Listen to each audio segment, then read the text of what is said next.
Good afternoon. My name is Melissa Manus. I have decided to read the picture book called Creepy Carrots for you today. I decided to pick this book because, well, the first reason is because it's one of my own children's favorite books, which introduced them by their grandparent, my mother. And once I read it, I immediately knew why they liked this book. It has a good story to it. It has very good vocabulary in it. This book is directed towards elementary students, ages 4 to 8. That's another reason that I decided to pick this book because it is geared towards the children that I hope to teach one day.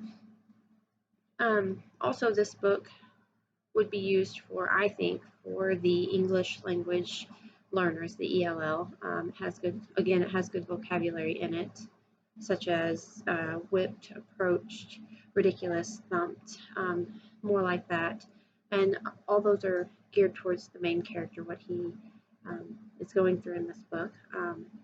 But that's one of the reasons why I picked this book, because I think it's just full of good words and full of a good story. So some things that I found in this book. Again, coming back to the story, the plot, I think that this book teaches us that one of the things it teaches us is even though you find something that you think is available to you and you're free for the taking, it's not always free for the taking, and you probably shouldn't take it. And then another thing that I think you can take from this book is consideration. We should be considerate of others' feelings, of other things, of anything you can think of. We should be considerate. So I think that's one of the main things that this book is teaching us is consideration. I think that there is a very unique and fresh plot in this book. It takes place in Krakenhopper Field, and you're not going to hear that anywhere else. The book I thought it was kind of predictable, but I can say I did not expect the last page. So when I got to the last page, I was thoroughly surprised. I think that this book creates mystery. I think it creates fear for some. It didn't scare me, but I think younger kids, it might scare them. And then it also creates comedy. It's very comical throughout the book. I think the book itself is a very well-made book. It has good binding, has good pages. It's got a glossy sheen to it, and you'll see that when I read it to you. But overall, it's a very well-made book. It's very sturdy. It's a hardback book, and I think it's very well written. I think it's just a very good book overall. So with that being said, let's get into this book. So the book is called Creepy Carrots again. It was written by, I know you can't see, it's kind of hard to read here, but it was written by Aaron Reynolds. It was illustrated by Peter Brown. It was published on August 21st, 2012, and it was published by Simon & Schuster Books for young readers. So let's get into this book. So as you can see, the first page is full of creepy carrots. And then we come to our title page, Creepy Carrots again, and it has our author, our illustrator, and who published it right here. All right, first page, here we go. Jasper Rabbit had a passion for carrots, and the carrots that grew in Krakenhopper Field were the best, fat, crisp, and free for the taking. He pulled some for a morning snack on the way to school. He yanked out a few on his way to Little League practice. He ripped them from the ground on his way home at night. Jasper couldn't get enough carrots until they started following him. He first noticed something strange after the big game against the East Valley Hares.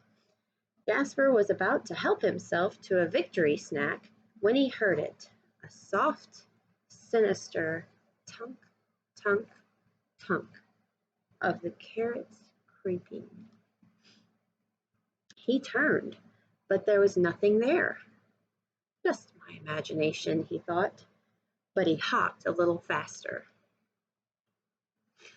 That night, as he was brushing his teeth, there they were.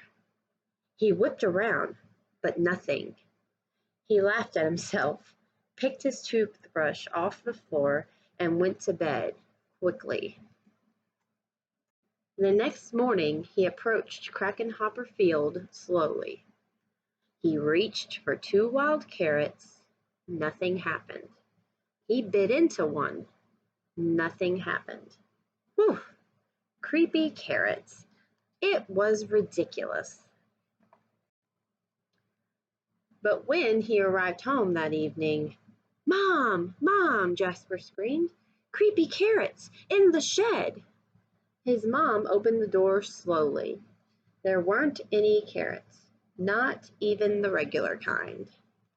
"There are no such things as creepy carrots," Mom said, shaking her head.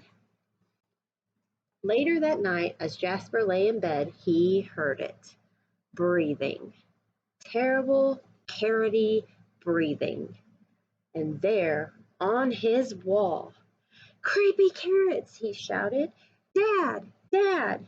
His dad thumped into his bedroom and threw on the light. They searched under the bed. No creepy carrots.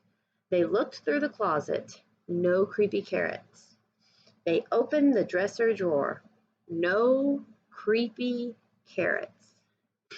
"Just a bad dream, son," his dad said, shaking his head. "Now go to sleep." That wasn't going to happen. By the end of the week, Jasper was seeing creepy carrots creeping everywhere. Jasper knew his parents were wrong. Creepy carrots were real, and they were coming for him. But they couldn't get him if they couldn't get out. Jasper hatched a plan. First thing on Saturday, he grabbed supplies and headed to Krakenhopper Field. As the sun finally set across Krakenhopper Field, Jasper Rabbit smiled. On his way home, there was no tunk, tunk, tunk. There was no carrot-shaped shadows. His plan had worked. No creepy carrots would ever get out of that carrot patch again. And as the sun finally set, the carrots of Krakenhopper Field cheered. Their creepy plan had worked. They were sure of it. Jasper Rabbit would never get into that carrot patch ever again. The end. So as you can see, the ending was surprising, at least it was for me, and it's a very enjoyable book. So I hope you enjoyed it as much as I did.